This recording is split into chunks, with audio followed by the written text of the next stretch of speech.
Hello, good morning, student. Last time we had learned about tilling and plowing in this chapter. Today we are learning about agricultural implements.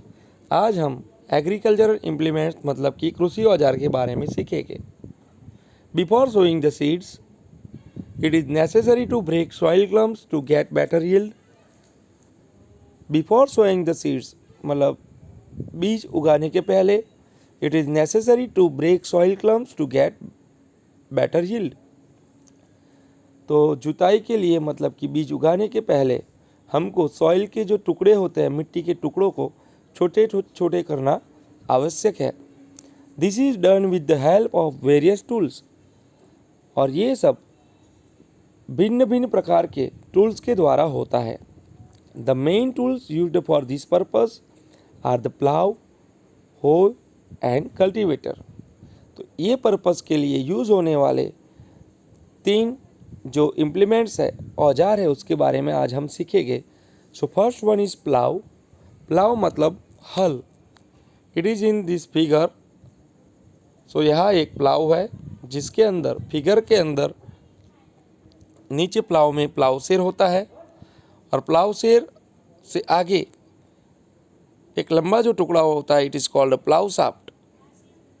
और ऊपर जो आप बैल देख रहे हो उसके ऊपर जो बड़ा सा एक लकड़े का टुकड़ा है, इट इज़ कॉल्ड बीम. इसके बारे में हम डिटेल में अभी डिस्कस करेंगे. So now our topic is plough. This is being used since ancient times for tilling the soil. This is being used since ancient times for tilling the soil. तो प्राचीन समय से, एंशियंट टाइम मतलब प्राचीन समय से, tilling the soil मतलब soil को जो पोची करते हैं हम. सो टिलिंग द सॉइल मतलब जिसको आप बोलते हो खेत को खेड़ते हैं जब. So tilling the soil, adding fertiliser to the crop. तो फर्टिलाइजर्स मतलब खाद जब क्रॉप में हम ऐड करते हैं. रिमूविंग द वीड्स, एक्स्ट्रा जो वीड्स जो होते हैं मतलब जो घास जो होता है उसको रिमूव करते हैं हम. And turning the soil, soil को पोची करने के लिए हम प्लाव यूज़ कर सकते हैं. I am repeating it again.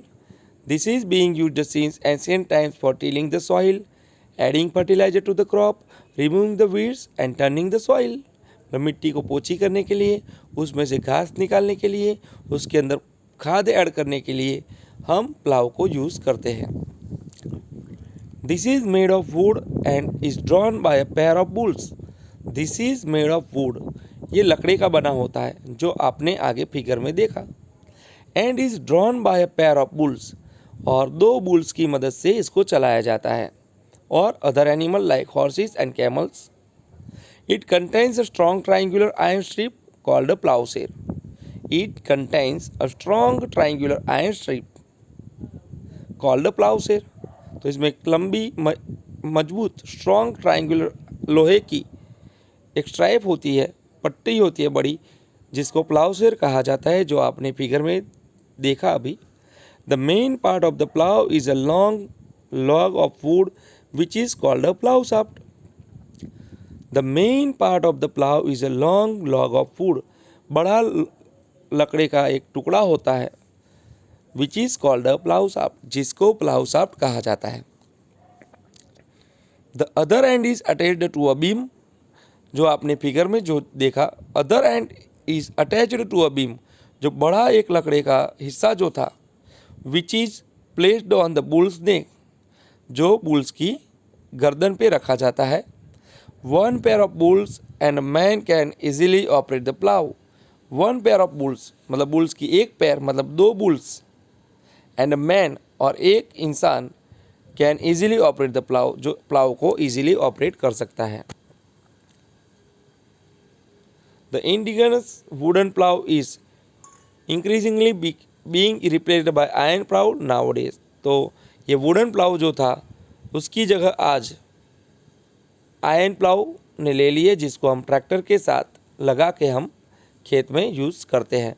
Now second topic is hoe. Hoe means कुदाली. It is a simple tool which is used for removing weeds and for loosening the soil. तो होए मतलब ऐसा tool है जो weeds मतलब extra जो खेत में जो घास उग जाता है, and for loosening the soil, मिट्टी को पोछी बनाने के लिए, नरम बनाने के लिए ये यूज़ होता है। It has a long road of would और आयरन, जिसमें एक लंबा लकड़े का या तो लोहे का रॉड होता है, मतलब उसका हाथा होता है। A strong broad and bent plate of iron is fixed to one of its end. A strong, एक मजबूत, ब्रॉड मतलब चौड़ी, and bent plate of iron, मुड़ी हुई एक आयरन की लोहे की प्लेट उसके ऊपर एक एंड पे जुड़ी होती है। And works like a blade, जो ब्लेड की तरह काम करती है। It is pulled by animals, ये एनिमल्स के द्वारा पुल किया जाता है, खींचा जाता है। Now our third thing is cultivator. Nowadays, plowing is done by tractor-driven cultivator. Nowadays, plowing is done by tractor-driven cultivator. आज के समय में हम कल्टीवेटर यूज़ करते हैं जो ट्रैक्टर से द्वारा चला जाता है। The use of cultivator saves labour and time, तो कल्टीवेटर की वजह से लेबर मतलब मजदूरी और समय हमारा बच जाता है। Now we are learning the 3 tools. Now our next topic is sowing. Sowing is an important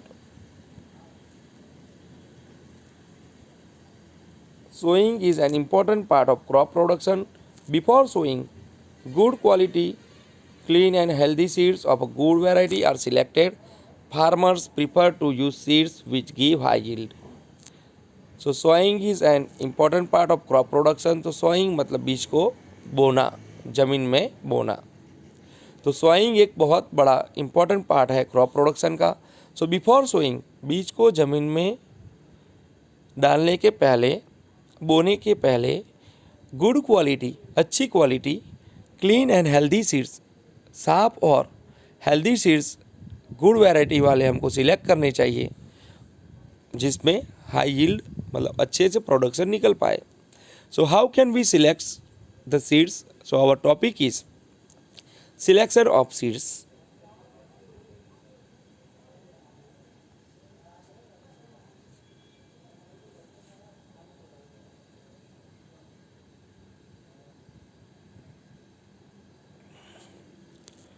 For it we take activity 1.1। ये समझने के लिए हम एक्टिविटी करेंगे। Take a beaker and fill half of it with water. एक beaker लेना है हमको और उसमें हाफ ऑफ वाटर मतलब आधा पानी भरना है। Put handful of wheat seeds, एक मुट्ठी, हैंडफुल मतलब एक मुट्ठी हमको व्हीट सीड्स गेहूँ के बीज लेने हैं, उसके अंदर डाल के उसको बराबर हिलाना है। वेट फॉर सम टाइम, थोड़े समय के लिए आपको रुकना है।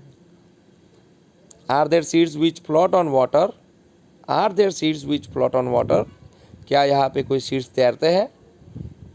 Would those be lighter or heavier than those which sink, तो जो तैरते हैं वो आपको देखने हैं। Why would they be lighter, क्यों वो लाइट है मतलब उसका वेट कम है।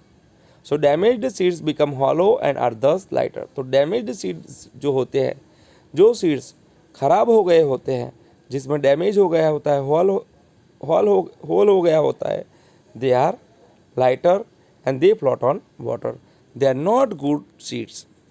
सो हमको वो सीड्स ऐसे लेने नहीं है जो अंदर डूब जाए, वो सीड्स हमको यूज़ करने हैं। This is a good method for separating good healthy seeds from the damaged ones, तो ये एक गुड मेथड मतलब बहुत अच्छी मेथड है separating good healthy seeds from the damage ones. तो डैमेज सीड्स में से हमको गुड और हेल्दी सीड्स लेने के लिए एक अच्छी मेथड है। Before sowing, one of the important task is to know about the tools used for sowing seeds. तो बिफोर सोइंग, ये सोइंग की समझने के पहले मतलब बीज बोने से पहले हमको एक इम्पॉर्टेंट टास्क जानना जरूरी है कि इसके लिए कौन सा टूल्स यूज़ किया जाता है। सो इसके लिए यूज़ होता है traditional tool. The tool used traditionally for sowing seeds is shaped like a funnel. The tool used traditionally for sowing seeds is shaped like a funnel. The seeds are filled into the funnel, तो एक funnel होती है उसके अंदर seeds को डाला जाता है। They passed down through 2 or 3 pipes having sharp end, जिसके शार्प एंड में से 2 और 3 पाइप होती है। This ends pierce into the soil, ये जो एंड्स होते हैं ज़मीन के अंदर, पियर्स मतलब उसके अंदर रहते हैं। एंड प्लेस सीड्स देयर, और वहाँ पे सीड्स को प्लेस करते हैं जहाँ हमको सीड्स डालने हों। Here a photo of it, it is called a seed drills. So we are learning about seed drills. Nowadays the seed drills is used for sowing with the help of tractors. Nowadays the seed drill is used for sowing with the help of tractors. तो tractors की help लेके seed drill को चलाया जाता है। These sows the seeds uniformly at equal distance and depth. These sows मतलब ये बीज को कहाँ तक पहुँचाते हैं? यूनिफॉर्मली एट इक्वल डिस्टेंस, एक जितने डिस्टेंस पे और एक जितनी गहराई पे वो पहुँचाते हैं। It ensures that seeds get covered by the soil after sowing. It ensures that, इससे हम श्योर हो सकते हैं कि seeds get covered by the soil after sowing, तो बीज बोने के बाद वो एक ही जगह पे कवर हो गए ये हम श्योर हो सकते हैं। This protect seeds from being eaten by birds, तो ये इतनी गहराई तक छोड़ देते जहाँ बर्ड्स उसको खा ना सके। Sowing by using a seed drill saves time and labour, तो सीड ड्रिल से जब हम बीज को मिट्टी में बोते हैं तो उससे टाइम और लेबर दोनों बच जाता है।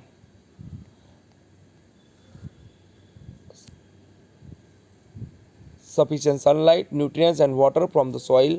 At times a few plants may have to be removed to prevent overcrowding. Now next topic हम नेक्स्ट लेक्चर में सीखेंगे। Thank you.